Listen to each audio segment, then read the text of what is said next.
Voilà, j'ai lancé la vidéo. Es-tu prêt? Oui. Alors attends, juste une seconde. Comment on dit ton prénom? Parce que... Lingen. Lingen, d'accord. Qu'est-ce que je fais ça? Lingen Hcia? Lingensia.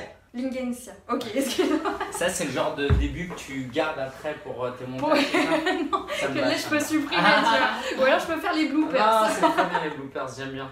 Du coup, bonjour à tous et bienvenue sur la chaîne de Wonder Way Queen. Aujourd'hui, j'ai l'honneur de pouvoir interviewer Lingensia. Est-ce que tu pourrais te présenter en quelques mots, dire Bien qui sûr. tu es Lingensia, 32 ans, marié, je vis en région parisienne. J'ai un master en économie internationale, donc ça c'est un peu ma formation. Et juste après, pour des raisons familiales, j'ai dû rester à la maison et m'occuper de mon père parce que ma mère est décédée, mon père était âgé et il a fallu donc que je trouve le moyen de gagner ma vie sur le web. C'est là que je découvre le blogging et tout ce que ça suppose, en bien et en mal d'ailleurs, on pourra parler de tout ce que tu veux. Et c'est comme ça que j'ai commencé à accompagner des particuliers à créer un business avec un blog et aujourd'hui je vais aussi accompagner des entrepreneurs dans leur communication digitale. Donc j'ai deux activités, en B2B j'accompagne les entreprises qui veulent améliorer leur communication sur web et j'accompagne toujours les particuliers qui veulent lancer un business. Et donc là, ce sera comment créer du contenu, utiliser un blog pour développer un business. Ça a été quoi ta première expérience? Est-ce que tu t'es lancé tout de suite dans les blogs ou est-ce que tu as fait des vidéos? Est-ce que tu as essayé, je sais pas, le dropshipping, des trucs comme ça? Alors les vidéos, c'était impossible au départ parce que j'étais en stage de fin d'études en Chine. Et pour l'anecdote, donc je faisais du e-commerce dans une boîte, dans une start-up. Et c'est comme ça que j'ai découvert le marketing digital.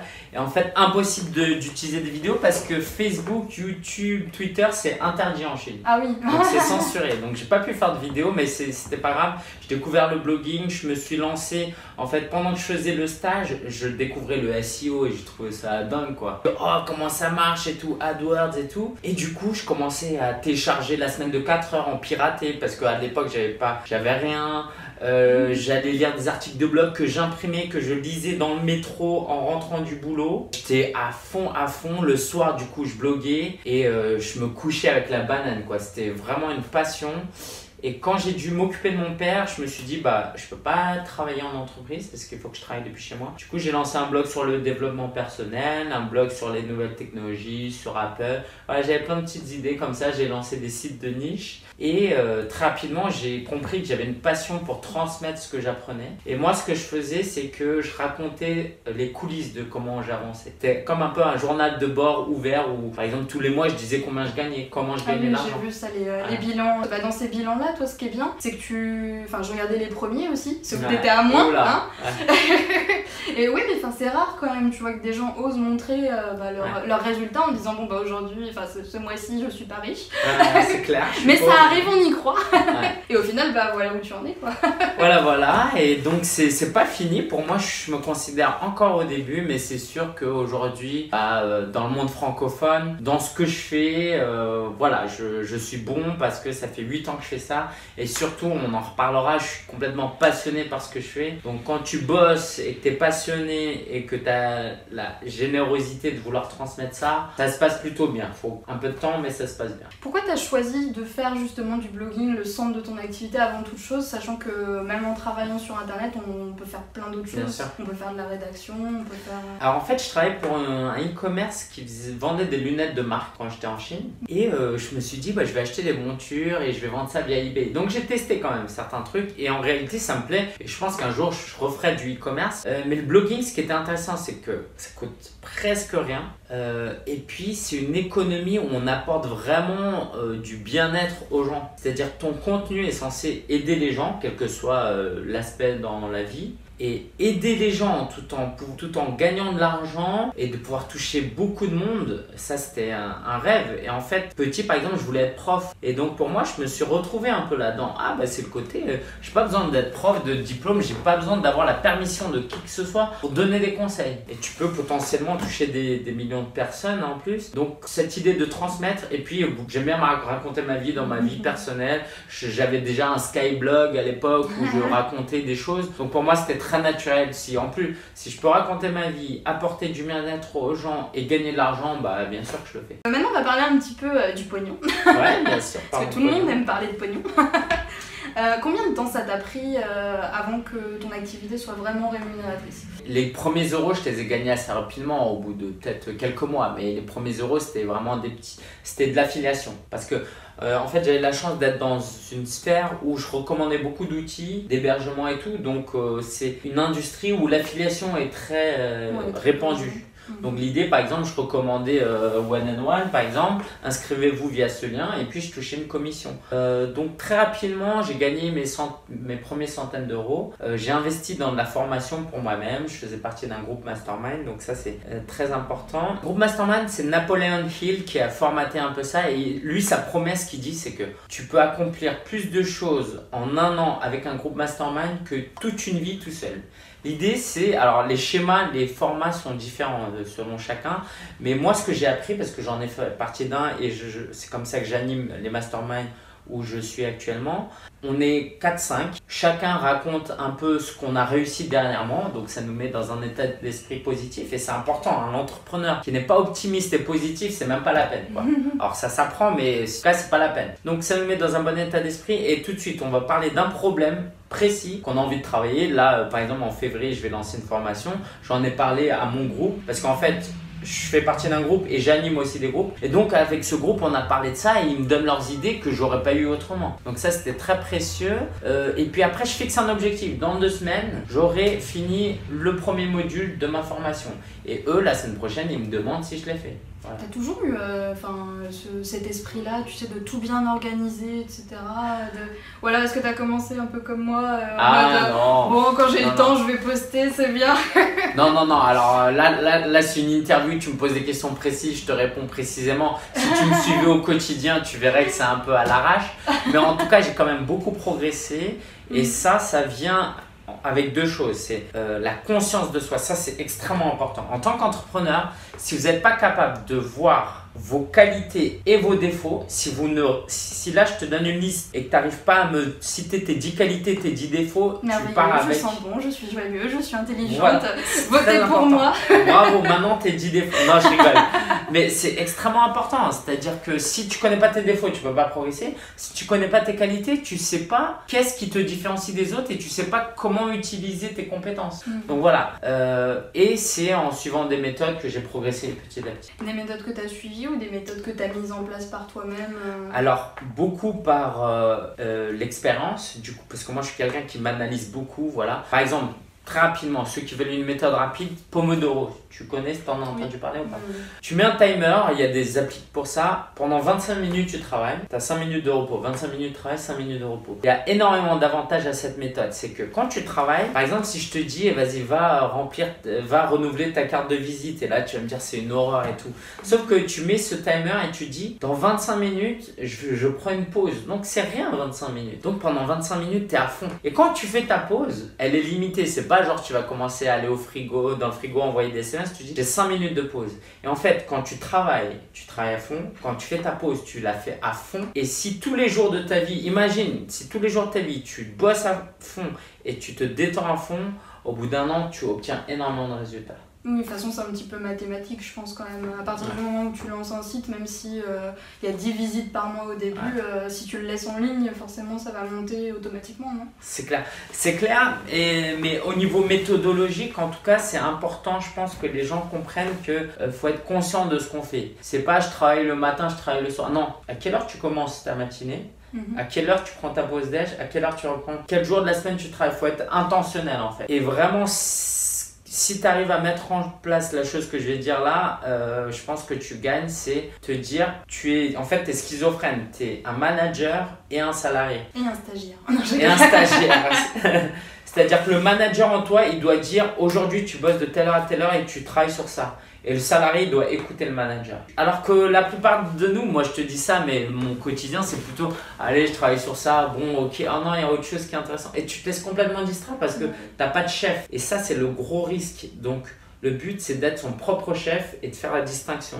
Le manager il a dit aujourd'hui c'est ces 3 tâches qu'il faut faire, c'est ces horaires là, et ben il faut que je le fasse. Mais ça vient avec le temps, que les gens ne paniquent pas, mais ça vient avec le temps. Et il faut conscientiser ça. Qu'est-ce qui se vend le mieux sur un blog d'après toi? Alors, ça dépend un peu du secteur où on se trouve. Moi, je te disais que dans mon secteur, l'affiliation, c'est très efficace. Parce que les partenaires avec qui je travaille, des hébergeurs web, des plugins, des thèmes, eux, ils proposent tous un système d'affiliation. L'idée, hein, pour ceux qui ne savent pas, c'est que moi, quand je fais la promotion d'un plugin, si tu l'achètes à travers mon lien, moi, je touche une commission. Mais ce n'est pas toutes les entreprises qui acceptent de donner 30% de leur vente à un affilié. Tu vois, tu dis ça, tu vas au restaurant, tu leur dis si je vous amène des clients, vous me donnez 30% de la note, ils vont te prendre pour un... Donc ça marche dans certains domaines, dans le développement personnel, dans tout ce qui est tech. Et dans d'autres domaines, ça va être les e-books. Par exemple, les publics où les gens sont un peu plus cultivés, ils aiment bien lire, ça a très bien marché. Développement personnel, par exemple. Et puis, les secteurs qui marchent bien, tout ce qui est séduction, tout ça, on va beaucoup utiliser la vidéo parce que les gens qui s'intéressent à ça, ils aiment bien regarder les vidéos. Donc, tout dépend. Mais en tout cas, la finalité, c'est quand même, je pense, si on travaille sur le web, tant qu'on ne vend pas de produits en ligne, c'est difficile de vraiment développer son business. Pourquoi? Parce que quand je vends un e-book, que j'en vende 1 ou 10 ou 1000 ou 1 million, ça me coûte autant de temps. Et ça, il n'y a que le web qui permet ça. Le restaurant, s'il y a 2 clients ou 100 clients, c'est pas du tout la même charge de travail. Et ça, c'est une opportunité à saisir. C'est qu'aujourd'hui, en vendant un produit qu'on va appeler l'infoprenariat, on peut faire ce genre de choses. Et après, pour les débutants, et encore moi-même, je me considère encore là-dedans. Après, il y a débutants et débutants, hein, mais je suis un faux débutant, on va dire.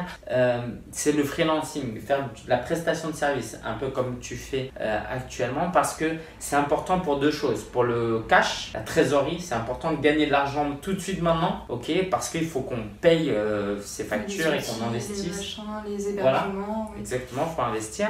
Et pour l'expérience, moi actuellement, le client que j'accompagne, le fait de le côtoyer, de voir comment il travaille, je progresse beaucoup plus vite. Pourquoi? Parce que lui, imagine c'est comme le principe du stage, quoi. Imagine tu fais un stage avec quelqu'un qui est très bon et que tu as envie de répliquer, et tu vas progresser beaucoup plus vite parce que tu vois, ah mais lui il fait ça comme ça, comme ça, comme ça, tu gagnes un temps fou. Donc la prestation de service c'est très important parce que c'est concret, on gagne du cash tout de suite. Ça valide aussi son business model, ça veut dire qu'il y a une clientèle là-dedans. Et puis on apprend, on se forme beaucoup. Pour moi, j'encourage vraiment les gens à vendre du service pour commencer. Pour commencer. Et ensuite, par la suite, plutôt passer sur un produit. Parce que bien sûr. Justement, c'était l'une de mes questions suivantes. C'est est-ce que tu penses que tout le monde peut créer une formation et la mettre en ligne sur son blog comme ça? Est-ce que c'est vraiment légitime de faire ça? Sachant que, tu sais, il y a toute une polémique un petit peu quand même sur le fait de vendre des formations alors qu'au final, certains, on ne sait pas trop, tu vois, s'ils ont les compétences. Au final, c'est des inconnus comme ça qui viennent et qui te disent oui, prends ma formation. Donc, voilà, toi, qu'est-ce que tu penses de ça Alors déjà, il faut savoir que le marché va déterminer beaucoup de choses. C'est-à-dire, surtout pour toi qui connais le web depuis quelques années, les premières années, il n'y avait pas beaucoup de produits de formation. D'ailleurs, les e-books, c'était une époque où on vendait des e-books 100 €, 200 €. Ça n'existe plus aujourd'hui, c'est inimaginable. Pourquoi? Parce que toi, tu as un besoin. Disons que tu veux séduire, ok? Tu vas sur Internet, tu vois, il y a un seul formateur, un seul produit d'affiliation, un seul produit te forme à ça. Même si c'est cher et que c'est moyen, finalement, c'est la loi du marché. Oui. Voilà, s'il n'y a qu'une marque de smartphone, le smartphone il est nul, c'est à clapper, il n'y a pas Internet, s'il n'y a que cette marque de smartphone, finalement, ça se justifie parce que si tu veux passer des coups de fil, tu es obligé. Donc, si tu veux te former et que dans ton marché, tu as très peu de formateurs, malheureusement, par définition, le produit en vaut la peine parce que sinon, tu n'as pas d'autre solution. Est-ce que tu penses qu'il y a quand même une limite quelque part à Bien sûr. Alors après, il y a une éthique. Moi, par exemple, j'ai eu beaucoup de mal à vendre des formations. Pourquoi? Parce que d'une part, il y a des gens qui vendent du rêve. Il y a une différence entre vendre du rêve et vendre de l'espoir. Celui qui vend du rêve, il va dire « achète ça, tu vas réussir ça et c'est garanti ». Alors, il y a 10% des gens qui vont vraiment y arriver parce qu'à la base, c'est des gens qui sont bons. Et vendre de l'espoir, c'est différent. C'est dire « achetez ça et vous pouvez atteindre ça. Si vous travaillez, vous pouvez atteindre ça. » Mais ce n'est pas une garantie derrière. Et donc, dans ton message, si tu dis « tu peux atteindre ce résultat-là grâce à mon produit », mais ça dépend de toi, c'est différent. Tu vas moins vendre en donnant ce message, mais là, pour le coup, tu es plus éthique, tu n'es pas dans le mensonge et pour le coup, c'est aussi plus intelligent parce que tu crées des meilleurs partenariats. Sinon, tu pourris ta réputation sur le web et ça, c'est dangereux. Ouais, c'est vrai. Tu vois, c'est pour ça que je te disais que j'allais couper, parce que je perds souvent le fil, tu me fais penser à plein de trucs et après je sais pas, non, coupe pas, hein. Là, ça faut garder là. Okay, c'est pas ma faute, c'est lui. On coupe pas. Si tu veux, je fais un peu de promo en attendant. De blogueur. On meuble. Chez Roll. Moi, je voulais parler maintenant du coup de tout ce qui est capture d'email, parce que on le dit souvent, on l'a dit tout à l'heure aussi hors caméra, mais il faut toujours penser quand on lance vraiment un business via un blog ou même sur internet à la capture d'email dans un premier temps. Est-ce que tu penses que c'est obligatoire? Et à ce moment-là, où se situe la limite entre faire de la collecte d'emails pour envoyer des emails pertinents à des gens intéressés et le spamming justement où on va t'envoyer 10 messages dans la journée pour te dire au fait tu n'as pas acheté ma super formation. Alors effectivement, l'email est extrêmement important. Pourquoi? Parce que quand tu crées une audience sur les réseaux sociaux, Instagram, Facebook, YouTube, ça t'appartient pas. Et c'est extrêmement dangereux parce que quand leur algorithme change, quand il y a de la publicité qui arrive, quand il y a des concurrents qui arrivent, voilà, ceux qui ont mis tout le paquet sur Snapchat ou sur Vine ou sur Tumblr, c'est dangereux, ou sur Viadeo, tu vois, bon, c'était pas vraiment un réseau social. C'est très dangereux. Et même sur un Facebook aujourd'hui, si tu mets pas de publicité, c'est difficile. Moi, par exemple, je passe de moins en moins de temps sur Facebook. Que tu aies 1 million d'abonnés sur une plateforme où tu sais jamais de quoi est fait le lendemain, ou que tu aies 50 000 ou même beaucoup moins d'abonnés par email, c'est très différent. Les abonnés par email, il faut savoir que la moyenne aujourd'hui des taux d'ouverture, c'est environ 20%. Okay, si on fait une grosse moyenne. Tu as 100 emails, tu envoies un email, tu as 20% des gens qui vont ouvrir et lire ton email.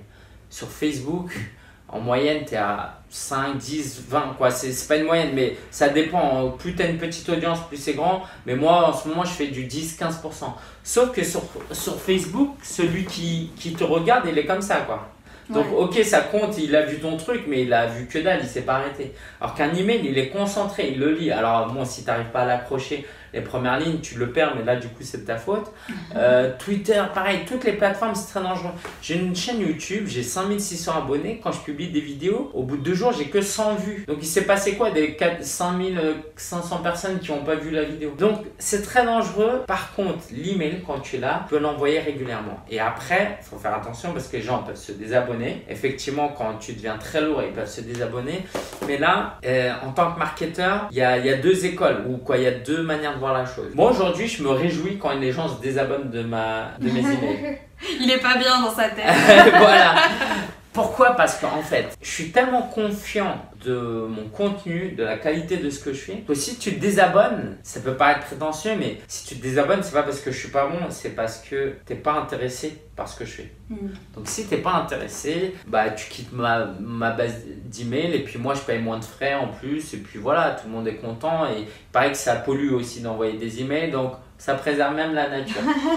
Donc ça sert à rien de garder les emails de personnes pas pertinentes. Donc envoyer des emails pour que les gens achètent tes trucs, c'est bien parce que ça permet de garder ton public. Par contre, il faut faire attention, la limite c'est que l'attention des gens se mérite. C'est-à-dire qu'aujourd'hui, la personne qui s'est abonnée à ta newsletter, elle s'est abonnée à 15 newsletters dans la semaine. Il faut que tu arrives à capter son attention en étant dans une perspective de long terme. C'est-à-dire que si tu cherches tout de suite à obtenir une vente et à ne pas offrir du contenu pour pouvoir préserver la relation, c'est dommage. Pourquoi? Parce que c'est comme une amitié.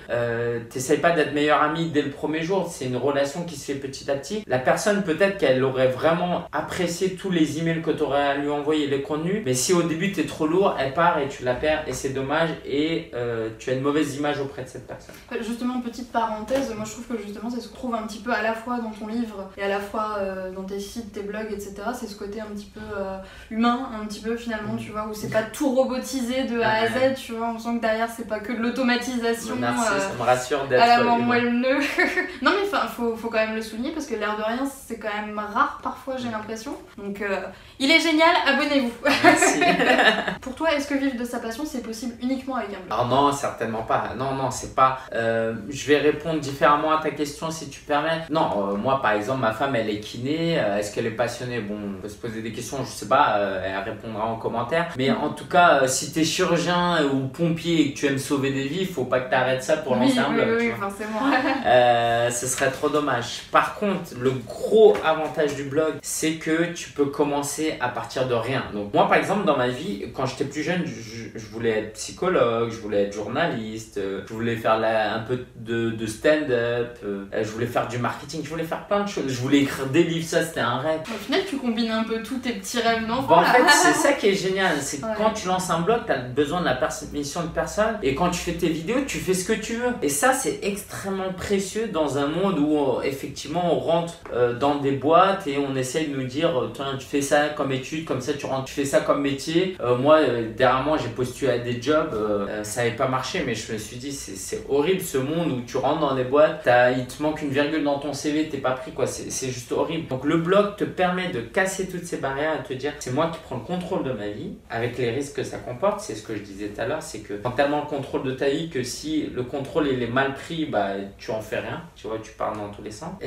Donc c'est important de partir du blog, mais après ça, le blog c'est une plateforme. Avec la plateforme tu montes un business. Le blog, si tu veux, c'est comme les murs du restaurant, tout au mieux la déco intérieure du restaurant, mais le restaurant il vend un produit qui est le repas, le plat. Donc si tu crées juste un blog, et comme beaucoup de youtubeurs font par exemple, il y a plein de youtubeurs qui ont des centaines de milliers d'abonnés qui gagnent pas leur vie alors qu'ils pourraient, c'est à dire ils ont des super locaux, ils sont là, mais pourquoi je gagne pas d'argent en mettant quelques affiches de publicité, alors qu'en fait il faut juste vendre des plats. Les gens ils s'assoient là, ils sont à la table, il faut leur vendre à manger. Et c'est ça, le blog c'est une plateforme, c'est un médium, et il faut leur vendre quelque chose, du service, un produit. Il faut surtout pas oublier cette perspective qui est que tu es un entrepreneur, tu es pas juste un créateur de contenu. Par où commencer d'après toi quand on débute comme ça? Enfin, moi je vais te donner un petit peu mon expérience du coup, parce que moi à la base j'étais hôtesse de caisse. Ouais. Wouhou. Chez McDo? Non, enfin non, j'aurais pu, mais. Bon, moi je l'ai fait. Non, moi j'étais grande distribution, donc la vraie caissière, tu vois, on rigole pas nous. Ouais. Et si tu veux, je suis restée 3 ans en fait là-bas. Désolée, racontage de vie. Non, mais je suis sûre que ça les intéresse. Laissez un commentaire ou mettez un pouce si ça vous intéresse. Moi j'étais caissière pendant longtemps et tu vois, je suis restée bloquée pendant plusieurs années là-dedans en me disant oui, bon bah les gens au final qui disent oui, on peut vivre de son blog, etc. c'est bien beau, tu vois, mais personne n'y croit, entre guillemets, si tu veux, parce que ça paraît un peu beau pour être vrai, tu vois. Enfin, qu'est-ce que tu pourrais conseiller justement pour que les gens comprennent que, bon certes c'est pas tout rose, c'est pas tout facile, c'est pas genre je vais rester assis dans mon canapé, je vais attendre que ça tombe tout cuit, tu vois, mais que c'est possible quand même. Alors, je vais rebondir sur ce que tu disais déjà. Je vais peut-être en étonner plus d'un, mais on n'est pas tous égaux. C'est-à-dire que ce livre-là, sur 100 lecteurs, il y en a 100 qui vont l'acheter, qui vont le prendre, qui vont le lire, et ben ils vont pas tous réussir au même niveau. Pourquoi? Parce que quand tu commences à 20 ans ou à 40 ans, quand tu as un bac plus 5 où tu n'as pas ton bac, dans un cas tu as plus d'expérience de vie, dans l'autre tu écris mieux, on n'a pas la même persévérance, la même confiance en soi, le même niveau intellectuel, et je suis désolé, hein, niveau intellectuel, je parle pas de niveau académique, hein, c'est complètement différent, quoi. C'est pas complètement différent, mais on peut avoir un doctorat et être un peu bête. Et voilà, mes parents, ils n'ont pas fait d'études, quoi. Il y a plein de gens qui n'ont pas fait d'études et qui sont très intelligents.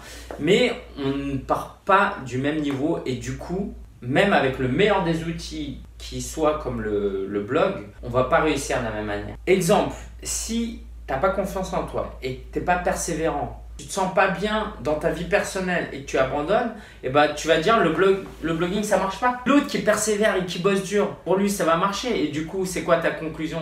C'est le blog ça marche? Non, c'est qu'en fait on est tous différents, on a des aptitudes différentes, des compétences différentes.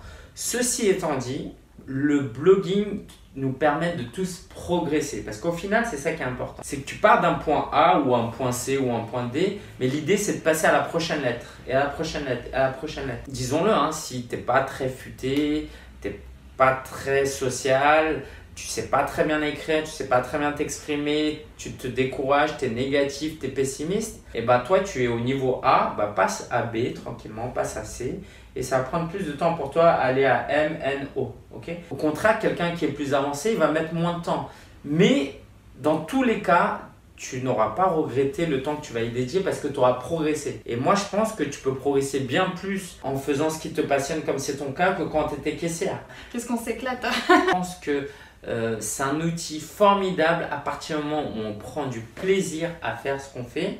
Parce que quand on prend du plaisir, c'est là qu'on va utiliser toutes ses capacités. C'est là qu'on va oser faire des vidéos, tu vois. Si tu n'aimais pas le blogging, tu ne prendrais pas ton temps à venir jusqu'ici faire la vidéo. Et surtout vu ma coiffure à la vidéo, mais... Ah bon? Ah non. Et quand on est passionné et qu'on travaille dur, on va y arriver. On va y arriver si on essaie de faire les choses intelligemment. Et intelligemment, ça veut dire beaucoup de choses. Être accompagné, se remettre en question, se former, d'accord? Et donc ça, c'est important de se dire, voilà, j'utilise un blog et c'est un outil qui me permet d'atteindre la lettre Z si je prends mon temps et si je suis motivé. Mais même si je passe de A à B ou à C, c'est déjà très bien. Avec d'autres solutions, tu ne serais jamais passé à B ou à C. Quelles sont ces difficultés auxquelles tu t'es confronté quand tu as commencé? Et est-ce que justement, tu t'es vraiment posé la question à un moment, bon vas-y je laisse tomber parce que c'est un peu trop hard quoi. Ok.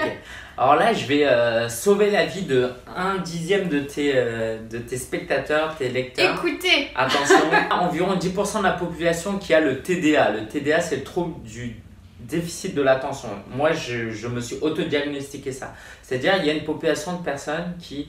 Voilà, là je suis là, je pense à la bouteille d'eau, à la lumière, à l'heure qu'il est, je vais penser à plein de choses et c'est génétique, je peux rien y faire. Et ça a impliqué que dans ma vie, j'étais très dissipé. Je fais des podcasts, des vidéos, je fais plein de choses et quand tu fais plein de choses, tu te distrais. Mais c'est aussi une force, c'est que je suis très curieux et j'aime faire beaucoup de choses. Donc ceux qui pensent avoir ça, googlez TDA, les lettres TDA, regardez.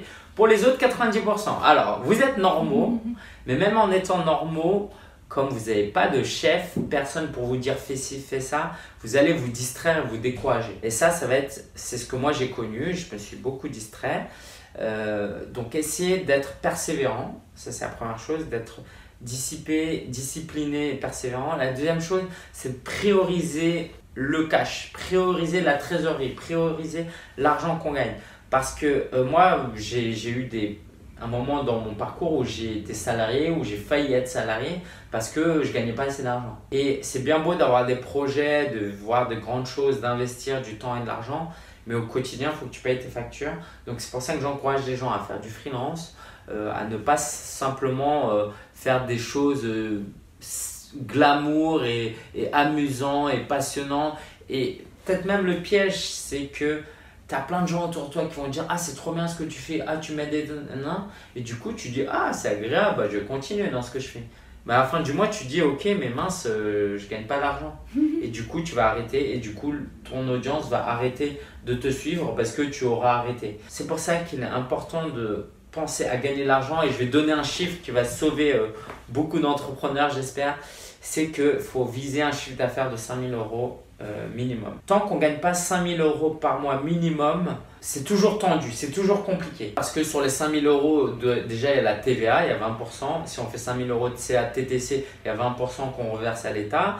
Puis après, on paye les cotisations sur ce qu'on gagne. Donc sur les 4 000 €, on va payer 1 500, 2 000 €. Donc il ne nous reste plus que... Ah oui, quand même. Ouais, il nous reste 2 000. Alors le bénéfice, c'est chiffre d'affaires moins dépenses. Donc en plus, tu as tes dépenses. Moi, par exemple, j'ai un bureau, donc ça coûte de l'argent.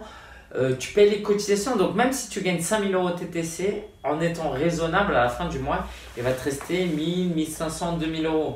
Sauf qu'il y a des gens qui, comme moi, mon profil sur le marché du travail, je mérite 2 500, 3 000 €.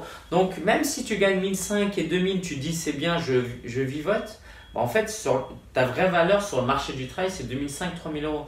Donc, il faut minimum que tu vis ça. C'est que si avant, tu travaillais, tu étais serveur, tu gagnais 1 500 € par mois, il faut qu'à la fin, ton business, une fois que tu as tout payé, tout payé, tu gagnes au moins autant. Okay, et donc, le chiffre de 5 000 encourage les gens et aussi, ça fait un choc. Et moi, si on m'avait dit ça plus tôt, j'aurais été plus ambitieux. Parce que quelquefois, c'est ça aussi. C'est qu'on manque d'ambition. On se dit, ah tiens, j'ai des likes, j'ai des abonnés, j'ai des nouveaux abonnés par email, je gagne quelques euros par-ci par-là. Mais en fait, ce n'est pas un business. Alors, il y a des choses qui prennent du temps, d'accord ? On ne débarque pas comme ça du jour au lendemain et on gagne 5 000 €. Donc, il y a une chose qui est de se dire, ça prend du temps, donc je prends mon temps. Il y a une chose de se dire, je prends mon temps parce que je suis en train de procrastiner, parce que je ne prends pas les bonnes décisions. Donc, à ne pas confondre les deux. Et c'est pour ça que je place toujours le freelance dedans quand on débute. c'est que le freelance te permet de gagner 1000, 2000, 3000 euros par mois tous les mois en travaillant pour quelqu'un et à côté tu continues à travailler sur ton business. C'est vrai que ça rapporte de l'argent vite, mais sur le long terme, du coup, d'après toi, ce serait quand même plus intéressant de baser ça sur des sites web et sur des blogs, c'est ça? Alors, des produits en ligne, donc des formations où on met de la vidéo, de l'audio, de l'écrit pour former les gens pour aller d'un point A à un point B, le vendre 100, 200, 500 euros, 1000 euros avec plus ou moins de l'accompagnement. Et aussi de vendre des contenus ou du service à haute valeur ajoutée. Par exemple, aujourd'hui, si vous devenez formateur agréé et que vous formez des gens, vous facturez 700 euros par personne par jour. Si vous avez 5 personnes autour de la table, vous gagnez 3500 euros la journée. Ok? Au calme. Voilà, alors tu me dises comment on fait, moi ça m'intéresse. Alors ça demande du travail en amont, ça demande d'avoir son réseau, mais c'est une bonne utilisation de son temps. Parce que si on fait que du freelance et qu'on gagne des centaines d'euros, c'est compliqué. Là, le coaching, par exemple, avec le guide du blogueur, j'ai fait un pack de coaching où maintenant je vends ça 500 euros. Le pack où il y a le livre, des vidéos et 5 heures d'accompagnement en 1 à 1 avec moi. Ça, c'est bien, 100 euros de l'heure, mais si tu réfléchis bien, 500 euros, il faudrait que j'ai 10 clients pour avoir 5000 euros. Okay. Donc petit à petit, je suis en train de chercher un positionnement où je vais travailler de plus en plus avec des dirigeants d'entreprise qui ont plus d'argent. Okay. Voilà, donc chercher à gagner de l'argent dès le premier jour, même si on n'y arrive pas, au moins on est intentionnel. Excuse-moi. J'imagine que là tu coupes. Ça. Oui, tout à fait. Vas-y, mets-toi les doigts dans le nez. Ouais. Comment t'en es arrivé justement à petit blogueur, parce que t'as commencé comme ça quand même, à super auteur du guide du blogueur. C'est clair.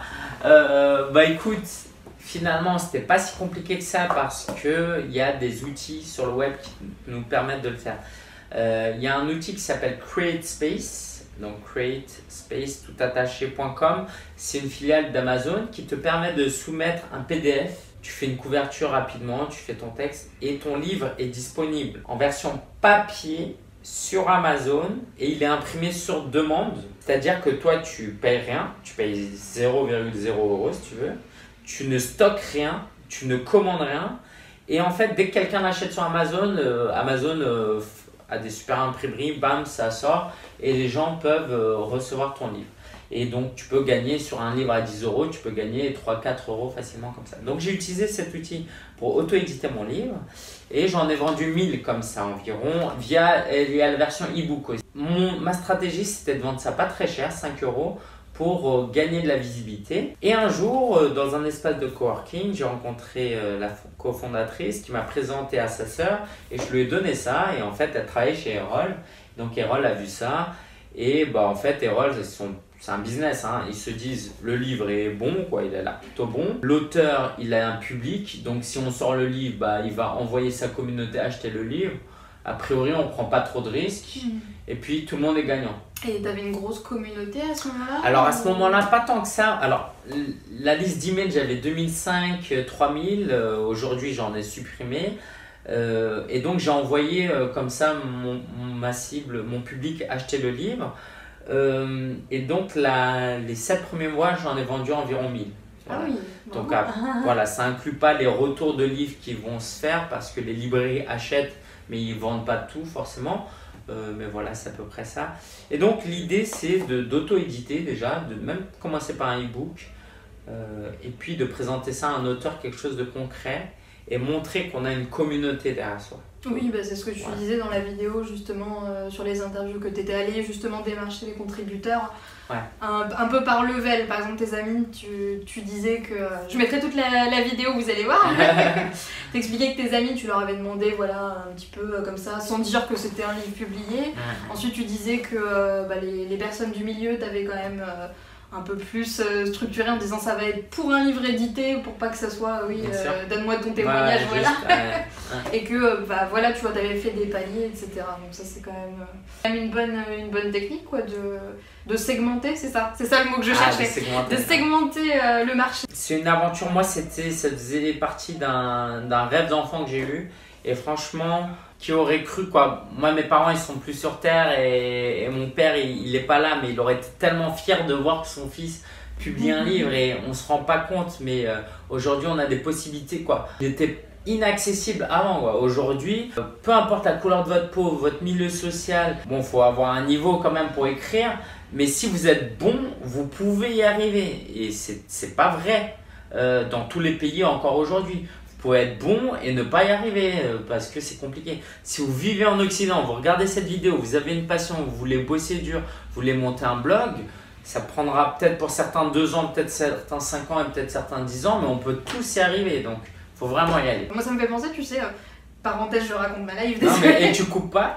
Mais non, mais je vais couper toutes les stupidités que je sors. Quoi qu'ils ont l'habitude maintenant, je pense. Laissez des commentaires si vous trouvez que c'est pas stupide. Bon, d'accord, je couperai pas. Ne vous moquez pas de moi, s'il vous plaît. Moi, j'aimerais parler un petit peu quand même du guide du blogueur.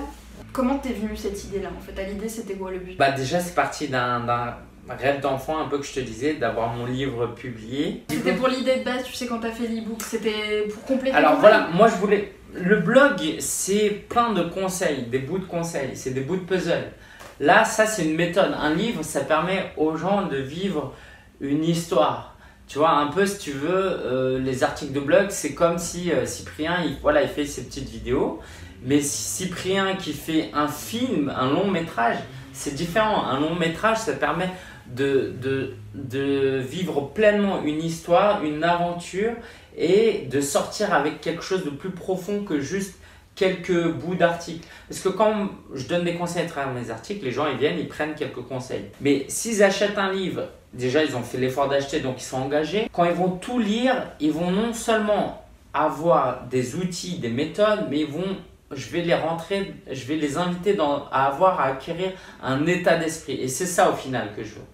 C'est que les conseils, s'ils ne les trouvent pas chez moi, ils vont les trouver ailleurs. Mais l'état d'esprit que j'essaye d'insuffler chez les gens, ça va vraiment les accompagner, j'espère, pour 5 ans, 10 ans, 20 ans, 30 ans de leur vie. Okay. Moi, dans ce livre-là, par exemple, je parle du blog, mais je leur dis qu'il faut vraiment considérer son activité comme un blogueur, un marketeur, un communicant, un entrepreneur. Voilà. Et si j'arrive à faire passer ce message que vous partez d'une passion, vous êtes certes blogueur, mais vous êtes surtout entrepreneur, donc réfléchissez comme un entrepreneur. Si les gens arrivent à comprendre ça, après, ils n'ont plus besoin de moi. Excuse-moi, je suis désolée. Non. Parce que c'est la dernière question et je me dis, mais j'ai des questions pertinentes à te poser là-dessus aussi. J'aurais dû les écrire maintenant que j'y pense. Ok, non, bah balance tout ce que tu as en tête. Pourquoi avoir choisi le format livre en dehors du fait, voilà, tu vois, t'as écrit un livre, voilà, t'as écrit un livre publié, quoi, tu vois, t'es un auteur publié, tu te rends compte, c'est génial. C'est génial. Pourquoi avoir fait ça et pas avoir plutôt choisi du coup un format plus rentable comme la formation, etc. Alors pourtant moi je trouve, justement petite parenthèse à ce sujet-là, que c'est un livre qui est très complet parce que on a des listes, on a plein de liens partout si on veut documenter, si on veut vraiment chercher plus loin, creuser un peu plus loin l'information, tout en ayant quand même les bases et le plus important et le minimum entre guillemets, tu vois, pour vraiment débuter bien. Enfin, je trouve ça assez complet, si tu veux. Moi ça me paraît très pertinent d'avoir ça en formation par exemple, tu vois. Pourquoi avoir choisi ça? En fait je vais t'expliquer assez simplement, c'est que ce livre est une porte ouverte à des opportunités que tu n'aurais pas eues autrement. Par exemple, des interviews, tu vois, tu m'aurais pas interviewé s'il n'y avait pas eu ce livre. Et puis, j'ai été interviewé aussi par d'autres personnes à qui j'aurais pas accédé. Pour le networking, c'est pas pareil de dire coucou, je suis blogueur, entrepreneur, et dire bon, je suis entrepreneur, blogueur, et je suis aussi l'auteur d'un livre qui est paru chez Erol. Et en fait, ton image, ton personal branding est extrêmement important quand tu es entrepreneur. Les gens, quand sur mon Twitter, les gens ils voient que je suis auteur d'un livre, tout de suite, ils me prennent plus au sérieux qu'avant. La crédibilité. Voilà. Et ça, c'est extrêmement important pour le long terme. Alors, sur le court terme, par exemple, ça m'a permis de vendre un 9 packagé avec du coaching. La rentabilité, je ne l'ai trouvée pas avec le livre, mais avec tout ce qui entoure le livre. Par exemple, j'ai un sponsor, One and One, qui m'a accompagné, qui m'a donné une petite enveloppe pour sponsoriser et m'accompagner dans le développement la tournée de lancement, le lancement. Et ça, j'aurais pas pu avoir autrement. Et puis, surtout sur le long terme, ce livre-là me permet de pouvoir accéder à des médias. Alors, j'aurais aimé peut-être un peu plus passer à la télé, mais ça, on verra. Bientôt. Voilà. Et puis, de gagner le sérieux, d'avoir la crédibilité auprès de certaines personnes. Là, par exemple, je vais lancer une formation. Je suis beaucoup plus confiant quand je contacte les partenaires pour être affilié à ma formation aujourd'hui que je ne l'étais il y a un an. Pourquoi? Parce qu'il y a un an, j'étais là, ouais, est-ce que vous voulez? Aujourd'hui, je suis là, voilà, j'ai fait un livre, vous avez participé au livre, vous l'avez eu, vous voyez ce que je vaux. Je lance une formation, elle est de qualité, faites-moi confiance, quoi, vous voyez de quoi je suis capable. Est-ce que vous m'accompagnez? Et là, les gens, quand ils seront dispo et qu'ils sont intéressés, ils n'hésitent pas. Et sur le long terme, moi par exemple, ce livre-là, c'est pas une fin en soi. Moi, j'ai envie d'éditer un deuxième livre en 2019. Je vais le faire, c'est sûr, je vais le faire. Sur le même thème ou... Non, sur le personal branding. D'accord. Pas avec Erol ou pas. Spoiler. Voilà, bah, t'es l'une des premières à le savoir. Vous vous rendez compte de l'exclu de malade? Voilà. Tant que tu publies pas cette vidéo en 2019, t'es la première. Et voilà. Et publier un livre sur le personal branding, bah, c'est plus difficile quand tu débarques de nulle part. Là, j'ai déjà écrit un livre, bah, je vais pouvoir publier un livre sur le personal branding. Et si je veux publier plus tard le guide du solopreneur, ça c'est vraiment ce qui me plaît, et ben pareil, si tu débarques sans livre et tu dis ouais, je vais enseigner l'entrepreneuriat, bon, t'es qui toi? Alors que si tu as déjà publié 2 livres, tu peux faire ça. Et donc c'est vraiment un passeport vers énormément d'opportunités. Et quand vous êtes dans le business et quand vous lancez, pensez court terme. Donc quand je vous parlais de trésorerie freelance, mais pensez long terme. Et là, ce que je fais ça là, c'est pour du long terme. Ça, le temps que j'ai passé au printemps, quoi, hiver, printemps 2016-2017, je vais le récupérer en investissement pour les 10, 20, 30 prochaines années, quoi. Du coup, bah, pour conclure un petit peu tout ça, moi j'aimerais que donc, tu t'adresses aux personnes de mon blog donc, qui sont des débutants souvent en blogging. Il y en a qui ont un certain, enfin comme tu disais, on n'est pas tous au même niveau, mais moi c'est quand même des gens qui démarrent un petit peu avec moi. Qu'est-ce que tu pourrais leur dire, qu'est-ce que tu pourrais leur donner comme conseil, tu vois, qu'est-ce qu'il faut faire? Est-ce qu'il faut continuer à hésiter à se lancer? Même si je me doute que tu vas pas leur dire oui. Alors c'est maintenant que je me lève et que je leur crie dessus, c'est ça? Achetez ma formation. Non, très franchement, on a tous une passion, ou peut-être qu'on ne l'a pas découvert, mais on a tous une passion, on a tous des choses qu'on aime dans la vie. Et on a rarement les oreilles qui sont là pour nous écouter. Vous lancez un blog, vous le faites pour vous, parce qu'il n'y a rien de plus satisfaisant dans la vie que d'aider les gens à s'épanouir, à se divertir.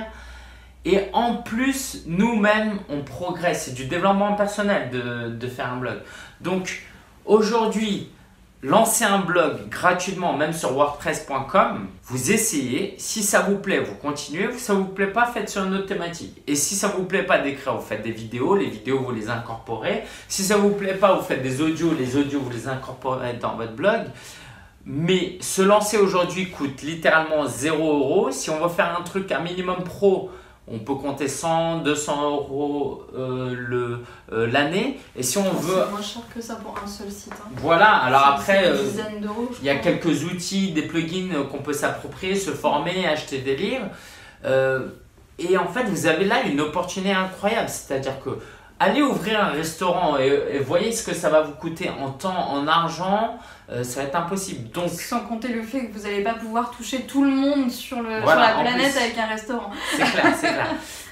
Peut-être je vais terminer sur ça. Moi, j'ai lancé un blog qui s'appelle espritVif.com. C'est un blog de développement personnel pour les hommes. Allez jeter un coup d'œil si vous voulez, mais ça date d'un moment. Et j'ai écrit des articles dessus. Et il y a un article que j'ai écrit, c'est 9 manières de se suicider. Je pourrais voir ça. Alors, parce qu'un jour, je sais pas pourquoi, j'ai tapé sur le web, alors je voulais pas du tout me suicider, hein, mais j'ai vu qu'il y avait des articles qui expliquaient comment on pouvait se suicider. Et j'ai trouvé ça terrible, je me suis dit c'est quoi ce truc, c'est complètement irresponsable et c'est dégoûtant. Donc plutôt que de porter plainte ou de signaler le site, je me suis dit je vais utiliser mes compétences en SEO, en référencement web, pour positionner un article, pour toucher les gens qui veulent se suicider. C'est ça, quoi. Je vais apprendre à personne, le suicide c'est un drame et ça arrive tous les jours. J'ai écrit un article où j'expliquais en fait, au lieu d'expliquer comment se suicider, mais je me suis positionné sur comment se suicider, j'ai expliqué 9 choses à faire avant de se suicider. Je disais des trucs comme comment voyager, trouver l'amour, des trucs comme ça. Bref, peut-être des banalités, mais cet article-là, il y a des centaines et des centaines de personnes qui l'ont lu, dont une personne qui m'a écrit il y a un mois et qui m'a dit merci parce que grâce à ton contenu, bah, j'ai donné une seconde chance à la vie. Tu te dis, bah mince, moi j'avais écrit ça, j'ai pris 3 heures, et puis de l'autre côté, est-ce que j'ai vraiment sauvé la vie? Je sais pas, j'ai peut-être... Mais en tout cas, j'ai contribué à quelque chose. Et moi, ça m'a coûté que 3 heures, et il y a des centaines, il y a des milliers de personnes qui sont passées par cet article, et j'ai contribué au bien-être de milliers de personnes. Et de se dire qu'une petite personne comme moi, dans mon coin, dans ma chambre, je peux apporter ce niveau de bien-être, c'est extraordinaire. Et d'une manière, ma philosophie dit, c'est que dans la vie, on a reçu ça, et ça, il dépend de chacun. Hein. Si tu es né handicapé dans un pays pauvre, c'est pas pareil que pas en bonne santé dans un pays riche. Mais si tu as reçu ça dans ta vie, il faut que tu cherches absolument dans ta vie à rendre au moins ça, quoi. Et dans ça, tu comptes l'amour de tes parents, la santé, la sécurité. Tu additionnes tout ce que tu as reçu dans ta vie et tu dis, bah maintenant, mince, je suis négatif, je suis à découvert. Tout le reste de ma vie, mon but, c'est de devoir rendre tout ce que la vie m'a donné et donner plus. Et le blog, c'est bête, mais ça permet ça. Et en plus de ça, parce que ça c'est bien beau, mais si on n'en vit pas, bah, on fait ça le soir et le week-end comme on peut. Mais en plus de ça, on peut gagner sa vie avec un blog en vendant des produits. C'est juste merveilleux d'avoir ces opportunités-là. Chacun, voilà, s'il y en a qui sont en difficulté, qui vivent pas bien en ce moment, qui éprouvent qui sont pas bien dans leur peau, ils vont avoir plus de mal, mais qui sachent que le meilleur moyen de se sentir mieux, c'est peut-être de commencer à aider les gens.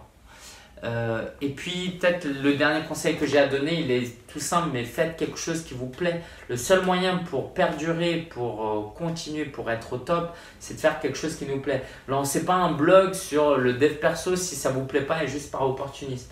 Faites quelque chose qui vous plaît, qui vous permettra de persévérer, de persévérer, de persévérer. Okay, c'est une bonne chose, mais c'est comme manger les légumes, c'est une bonne chose, mais si votre enfant ne veut pas manger de choux de Bruxelles, bah, donnez-lui d'autres légumes. Bon, en tout cas, qu'il mange des légumes, c'est une bonne chose. Mais prenez les légumes qui vous plaisent vraiment pour pouvoir persévérer et c'est là où vous serez le meilleur et où vous donnerez le plus dans ce monde. Donc, créez un blog. Je suis absolument fan de cette métaphore sur les fruits et légumes. Merci beaucoup. Est-ce que tu as quelque chose à rajouter éventuellement? Rien? Non, tout est dit. Merci pour cette proposition d'interview. C'est toujours un plaisir pour moi de partager. Merci pour cette opportunité de parler aussi à ton public. Je te souhaite le meilleur oui, aussi. Voilà justement ce que je voulais rajouter quand même sur son livre. Je pense que je vais vous l'expliquer un petit peu plus en détail dans un article, mais si jamais vous n'avez pas encore lancé de blog ou si jamais vous envisagez de le faire, je pense que c'est le genre d'ouvrage qu'il faut mettre entre les mains de tous les blogueurs débutants. Wow. Et je ne dis pas ça pour le flatter, quoiqu'un petit peu quand même, mais c'est la vérité quand même parce qu'il est très complet. De toute façon, comme je vous disais, je vais tout vous expliquer dans l'article et vous allez retrouver de toute façon tous les moyens de retrouver LinkedIn un petit peu partout et de vous procurer aussi son super livre. Donc voilà, on va arrêter l'interview là et on espère que ça vous aura beaucoup servi. Voilà, et laissez des commentaires, j'y répondrai si vous avez des questions. Oui, il y répondra. Moi, c'est pas sûr. Non, je Moi aussi, je répondrai. Tu me diras, il y a des commentaires, réponds et je répondrai. On se relaiera. Ok, merci.